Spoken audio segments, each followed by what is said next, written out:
Mummy, मैं इन सब में विश्वास नहीं करता। अरे रे, रुकना।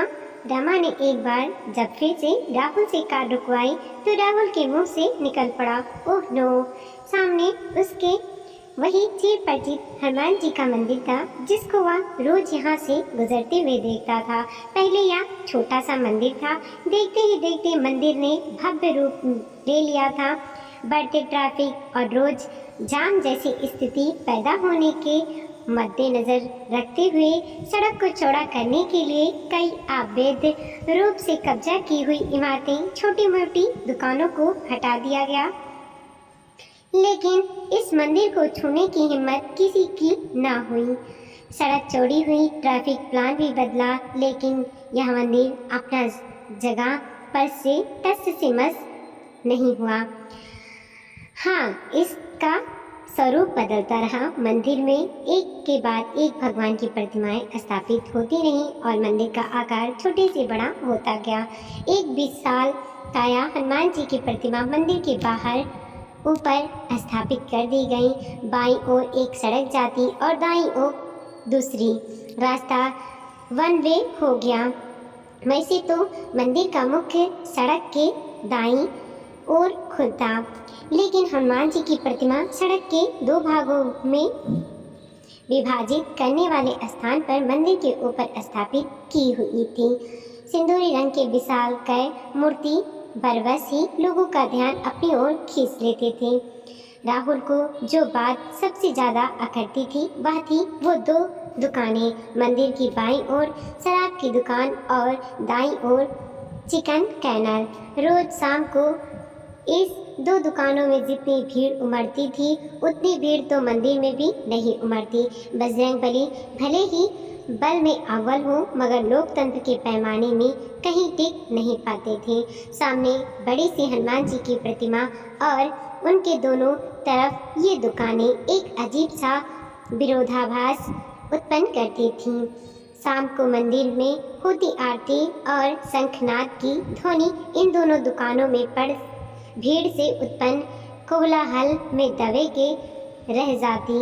यह दृश्य राहुल को बहुत ही हास्यास्पद लगता था।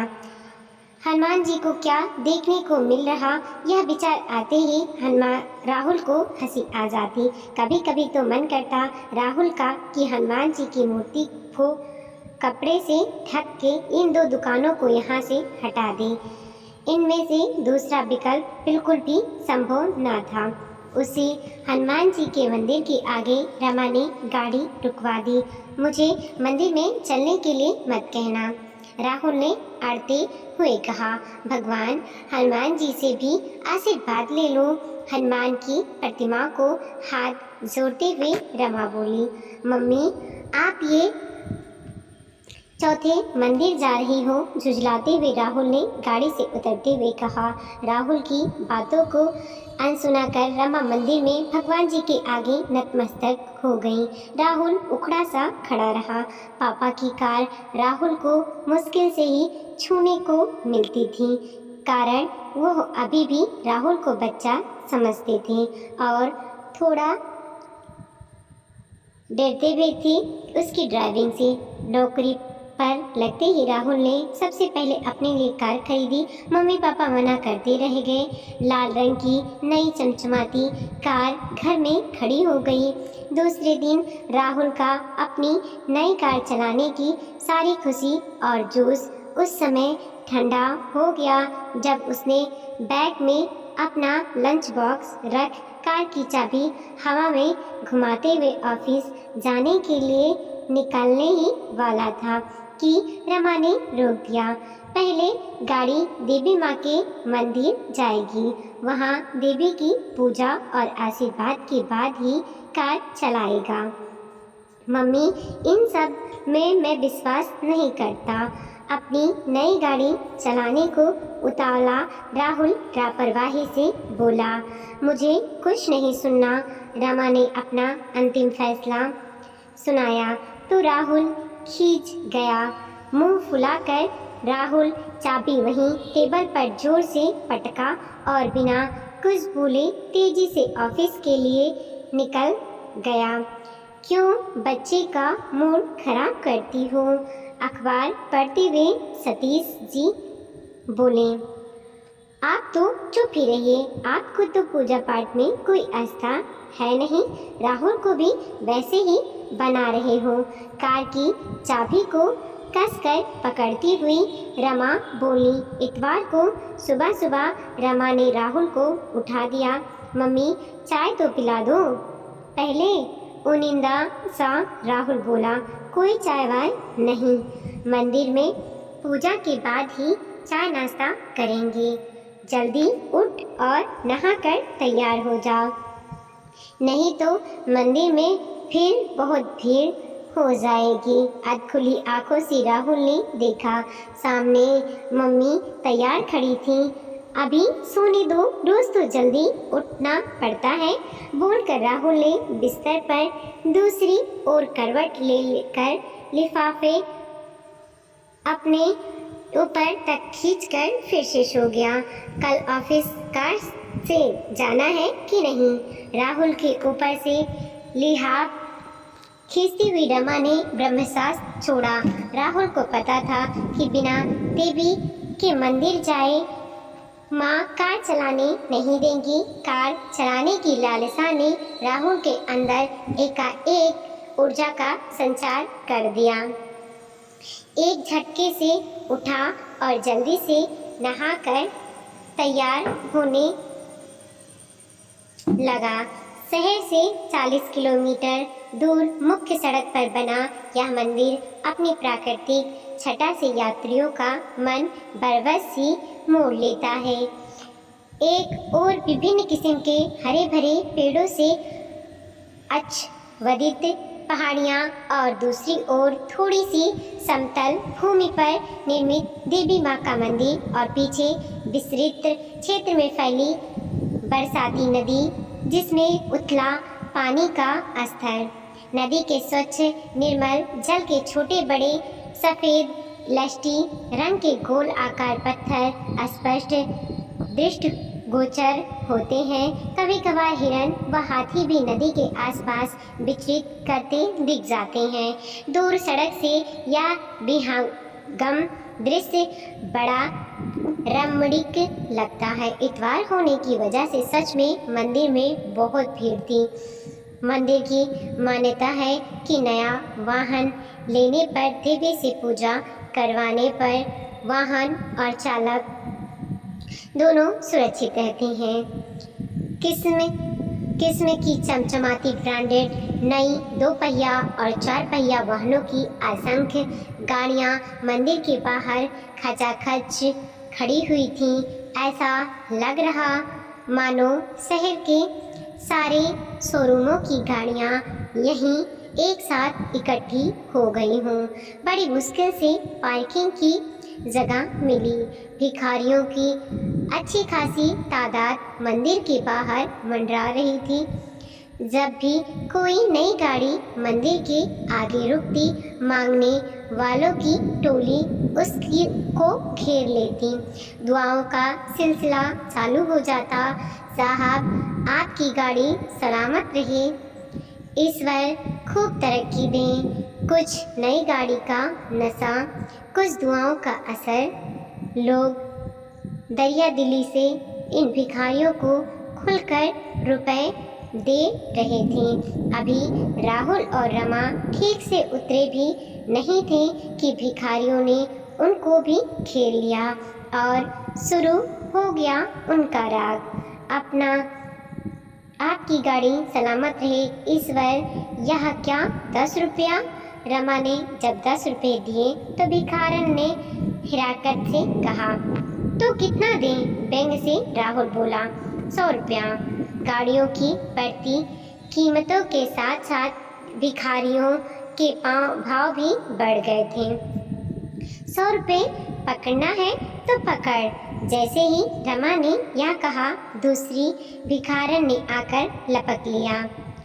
उसके बाद 2-3 भिखारनों में तकरार शुरू हुई तो दोनों ने वहां से निकलने में ही अपनी भलाई समझी और देवी माँ को चढ़ावा देने के लिए मंदिर परिसर में बनी दुकान की ओर बढ़ गए। प्रसाद खरीदकर माँ बेटों ने मंदिर के अंदर प्रवेश किया। मंदिर घंटे घड़ियालों के साथ देवी माँ के जयकारों से गूंजमान था। पूरा माहौल भक्तिमय था। पूजा की थाली से लेकर दोनों श्रद्धालुओं के लिए बनी लंबी कतार में खड़े हो गए।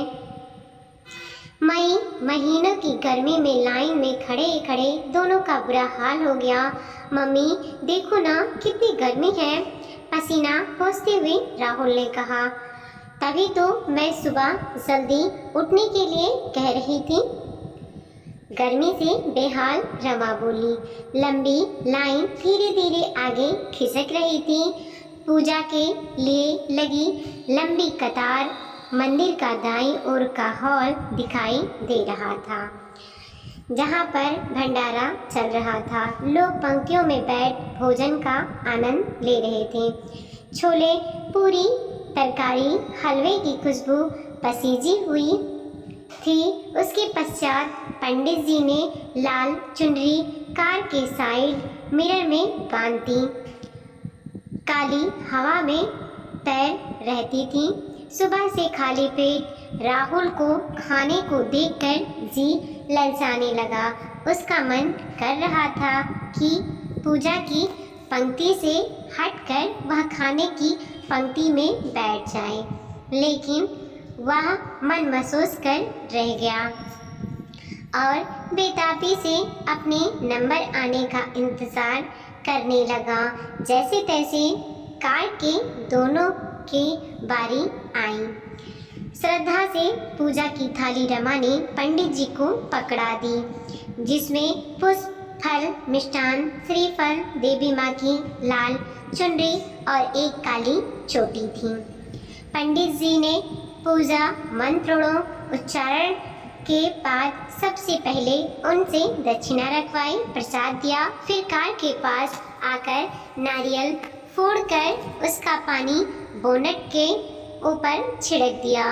नारियल वास्तव में तगड़ा था, पानी से लबालब भरा हुआ। नारियल के फोड़ने से जो अमृत अस्त्रव बहा वह राहुल के सूखे गले को तो नहीं, पर कार की बोनट को तरबतर कर गया। नारियल जल कई दिशाओं से होता हुआ बोनट से जमीन पर गिरने लगा, जो पहले से ही कई श्रीफलों के उत्सर्ग से पसीजी हुई थी। उसके पश्चात पंडित जी ने लाल चुनरी कार के साइड मिरर में बांध दी। काली चोटी को गाड़ी के सामने नीचे लटका दिया और पूजा संपन्न हो गई। राहुल ने राहत की सांस ली और कार में सीट बेल्ट लगाते हुए कहा, मम्मी आप भी, अगर पूजा करवाने से सब कुछ सुरक्षित रहता तो इतने एक्सीडेंट ना होते सड़कों पर। देखा नहीं कितनी सारी गाड़ियाँ थीं। बड़ी मान्यता है इस देवी मंदिर की, दूर दूर से लोग आते हैं। कितना आलीशान हो गया है। शादी के बाद जब तेरे पापा ने अपना स्कूटर खरीदा था उस समय तो यह मंदिर छोटा था, गाड़ियाँ तो इक्की दुक्की ही हुआ करती थी। अब देखो, गर्व से रमा बोली। अभी गाड़ी थोड़ी दूर ही चली थी कि सामने एक भगवान शनिदेव की मंदिर के आगे गाड़ी रुकवा दी रमा ने। यहीं पर यह सिलसिला नहीं थमा। एक बार फिर भगवान गणेश जी की मंदिर में राहुल ने कार रुकवा दी रमा ने। फिर वहाँ पूजा शुरू हो गई। अब यह हनुमान जी का मंदिर। सुबह से निकले हुए भूख से राहुल का पेट बुरी तरह कुलबुला रहा था। आगे शिव जी का मंदिर है, मैं वहाँ बिल्कुल कार नहीं रोकूंगा। राहुल चेतावनी देते हुए बोला, नहीं बेटा, ऐसा नहीं कहते। बस शिव जी का मंदिर और आगे बिल्कुल सड़क पर एक पीर बाबा की मजार। बेटे को मनाने की कोशिश करती हुई रमा बोली। सतीश चंद का फोन बार बार आ रहा था, कभी राहुल को तो कभी रमा को। एक बार फिर फोन की घंटी बज उठी। कहाँ हो तुम लोग? चिंतित स्वर में सतीश चंद बोले। बस पहुँचने ही वाले हैं, कह रमा ने फोन बंद कर दिया। क्या बात है, बड़ी देर कर दी? 3 बजे घर पहुँचने पर सतीश चंद ने व्यग्रता से पूछा। पापा, यह आप मम्मी से पूछें। डाइनिंग टेबल पर खाना लगा दे राहुल तेजी से बाथरूम में हाथ धोने चला गया। डाइनिंग टेबल पर बैठ वह खाने पर एक तरह से टूट पड़ा। मुंह में खाना ठूसे हुए राहुल पापा से बोला, पापा, मम्मी का बस चलता तो पता नहीं कितने मंदिरों में और ले जाती मुझे तो पता है, तभी तो मैं जाता नहीं। मुस्कुरा कर चटकारे लेते हुए पत्नी की ओर देखकर सतीश चंद्र बोले। जैसे ही रमा ने घूरकर पति की ओर देखा, वो चुपचाप नीचे नजरें करके खाने लगे। जब इतनी कम दूरी में 5 मंदिर हो तो पता नहीं शहर में कितने मंदिर होंगे और पूरे देश में। और पापा, मैंने गौर किया है, मस्जिद भी कम नहीं है, एक से बढ़कर एक। ओह माय गॉड, निकल गया ना तेरे मुंह से भगवान का नाम। रमा ने राहुल के शब्दों को पकड़ते हुए कहा।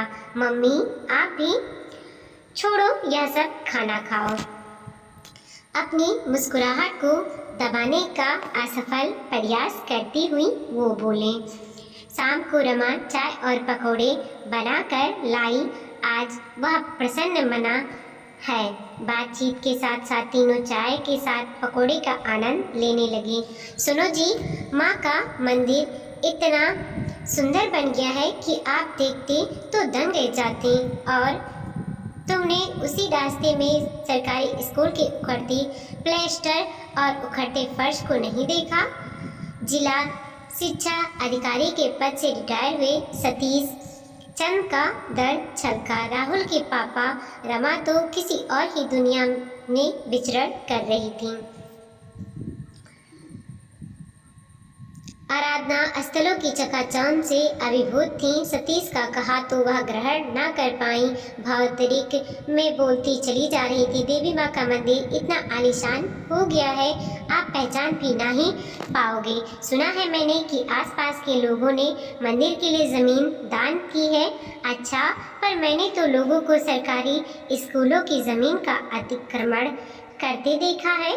वहाँ इनकी दान प्रवृत्ति कहाँ चली जाती है? आप भी मूड खराब कर देते हो, बात को पता नहीं कहाँ से कहाँ ले जाते हो। तमक कर रमा बोली। नहीं रमा, समझ में नहीं आता कि हम सरकारी स्कूलों और अस्पतालों की स्थिति पर शर्म करें या फिर आराधना स्थलों की भव्यता पर गर्व। बात को समझने की कोशिश करो। पूजा स्थल भी तो हमारी शान है। तमाम स्कूल और नर्सिंग होम है तो शहर में हाँ है, लेकिन क्या वह सबकी पहुंच में है? मंदिर में लोग दुआएं मांगने आते हैं, मन्नतें करते हैं, कितना चढ़ावा चढ़ाते हैं, है ना राहुल? रमा ने उत्कंठा से राहुल की ओर समर्थन की अपेक्षा से देखा। ओह, मैं तो परेशान हो गया था। मम्मी की देवी माँ की पूजा से मुक्त, चाय पकौड़े से लुप्त, सोफे पर अलसाए से लेटा हुआ फोन पर उंगली घुमाते हुए राहुल ने अनमने मन से कहा। दुआ तो मन के कोने में भी हो जाती है, लेकिन इलाज कराने के लिए अस्पताल चाहिए होते हैं। अपने विचारों में खोए सतीश चंद के मुंह से बरबस ही निकल गया। आपसे तो बात करना ही बेकार है। झुंझलाती हुई कप प्लेटों को समेटते हुए रमा बोली। पापा, पहले मैंने कभी नोटिस नहीं किया, या बस आज जब मम्मी ने इतने सारे मंदिरों में रुकवाया तो ध्यान गया कि जरा सी दूरी पर इतने धार्मिक स्थल क्यों हैं। तुम्हें इससे क्या समस्या है? तुरकती हुई रमा बोली। समस्या मुझे नहीं, देश को है। एक बेड के ना मिलने पर तड़पते तड़पते का प्राण गंवाने वाले समाज की प्राथमिकता कम से कम मंदिर, मस्जिद या चर्च मठ तो नहीं होनी चाहिए। थोड़ी चिंतित स्वर में राहुल बोला। दिमाग खराब हो गया है इसका, कह रमा वहाँ से उठ किचन में खाना बनाने चली गई। पापा, अमेरिका, यूरोप, ऑस्ट्रेलिया, न्यूजीलैंड व अन्य विकसित राष्ट्रों में चर्च की संख्या बढ़ने के स्थान पर कम हो रही है और हमारे देश में अब तो राहुल मोर्चे पर आ गया। यूरोप में तो कुछ चर्चों को तो अन्य कार्यों के लिए इस्तेमाल करना शुरू कर दिया। हमारे देश में लोग आज भी लोक परलोक में ही उलझे हुए हैं। बेहद अफसोस से सतीश चंद्र के मुंह से निकल पड़ा। हमारे देश में आज भी लोग रोजगार, सड़क, बिजली, पानी जैसी मूलभूत सुविधाओं से वंचित हैं। विकास सिर्फ शहरों तक ही सीमित है। गाँव में से लगातार हो रहे पलायन हमारे गांव की स्थिति को दर्शाता है। सरकारी योजनाएं भ्रष्टाचार की भेंट चढ़ जाती हैं। गरीब, अशिक्षा, विस्फोटक रूप से बढ़ती जनसंख्या आज भी मुंह बाए खड़ी है। अंधविश्वास की जड़ें और गहराई से फैलती जा रही हैं, जिससे देश में इतनी समस्याएं हों और जहां पहले से ही इतनी धार्मिक स्थल हो, वहां पर आए दिन नित नए धार्मिक स्थल का निर्माण क्या सही है? राहुल ने पापा की ओर देखते हुए कहा। पापा, बेटे धार्मिक स्थलों के मुद्दे पर इतना मशगूल हो गए कि उन्हें समय का पता ही नहीं चला। रमा ने जब खाने के लिए बुलाया तब उन्हें समय का एहसास हुआ। पापा, मैं कह रहा था कि मंदिर। उफ, क्या मंदिर मंदिर लगा रखा है? ऐसा तो नहीं है कि हमारे देश ने कोई तरक्की नहीं की। आज घरों में गाड़ी आम बात हो गई है। क्या जमघट था गाड़ियों का देवी माँ के मंदिर में? रमा के संस्कार उसे इस महिमा जगत से निकलने की इजाज़त ही नहीं दे रहे थे। हाँ, आंकड़ों में खूब तरक्की की है, सतीश चंद्र ने खिन्नते से कहा। क्या मतलब? रमा ने उत्तेजित होते हुए कहा। रमा, सरकारी संस्थाओं की एक आत्मा होती है जो सामाजिक सरोकार के प्रति हमारी संवेदनाशीलता से अस्तित्व भी रहती है। अभी भी तो यह सरकारी स्कूल। रमा बेफिक्री से बोली। हाँ है, टिमटिमाते दिए की तरह। याद है तुम्हें इंग्लिश मीडियम मूवी का वह डायलॉग जो इरफान मुखर ने बेसकता निकल गया था? सरकारी स्कूलों की इतनी बुरी दशा तो हमारे समय में नहीं थी। हमने बहुत कुछ खो दिया है, एक अफसोस स्वर से में उभरा आया। आप भी क्या बातें कर रहे हैं? कहाँ मंदिर और कहाँ स्कूल? रमा, स्कूल की असली ही मंदिर है, विद्या का मंदिर। हमने अपने सामाजिक संस्थाओं को कमजोर किया है। किसी रोज का ना होना या मामूली से होना अलग बात है, लेकिन किसी अच्छी चीज का खराब होना एक खतरनाक संकेत है। हमारे समय में कितनी प्रतिष्ठा हुआ करती थी सरकारी स्कूलों की। हम सब भी तो सरकारी स्कूलों में पढ़े हैं। आज थोड़ी सी आय वाला भी अपने बच्चों को इन सरकारी स्कूलों में भेजने से कतरा रहा है। ऐसे में तो हम उनको रौंदते जा रहे हैं जो इस भाग दौड़ में चल ही नहीं पा रहे हैं। बहुत कुछ करना चाहता था इन बच्चों के लिए, इन स्कूलों के लिए किया भी है, लेकिन वह पर्याप्त नहीं था। ढाका सरकारी स्कूलों का ढांचा, समर्पित शिक्षिकाओं का अभाव, प्रधानाचार्य की स्कूल में के प्रति उदासीनता अनायास ही सतीश चंद्र के आंखों के आगे घूमने लगी। वो खामोश होकर खाना खाने लगे। कुछ पल तक तो डाइनिंग टेबल पर बस चम्मचों, खाने और डोंगे के खुलने व बंद होने की आवाज़ ही आती रही। एक से बढ़कर एक स्कूल खुले हुए हैं। रमा अभी भी होशियारी डालने की तैयार ना थी। क्या वो सब की पहुंच में है? नहीं, हमने ऐसे पेड़ लगा दिए हैं जिनके पल तोड़ना हर एक के बस की बात नहीं। हम अंतिम छोर में रहने वालों के स्कूल और अस्पतालों की लील गए हैं। एक नहीं कि कई दुआएं कबूल नहीं होती, आराधना भी सफल होती है। इन सब के लिए पूजा स्थल तो चाहिए ही। काश आप कभी तो मेरे साथ मेरी आस्था में शामिल हो जाया करो। बोलते बोलते रमा का स्वर भीगने लगा। जिस दिन तुम नहीं, राहुल गाड़ी रोककर कहेगा, जरा रुक कर चलते हैं, यहाँ पर एक सरकारी स्कूल देखने लायक है और यहाँ के बच्चे देश के विभिन्न उच्च पदों पर आसीन है। उस दिन मैं समझूंगा कि हमारा आराधना सफल हो गया और उस दिन इस धार्मिक स्थलों की भव्यता देखने में मैं अवश्य जाऊंगा। खाने की मेज से उठते हुए सतीश चंद्र के उदार शब्द बनकर बह निकले थे। वीडियो को लाइक कीजिए, कमेंट कीजिए और अपने दोस्तों के साथ जरूर शेयर कीजिए। चैनल पर नए हैं प्लीज़ सब्सक्राइब कीजिए।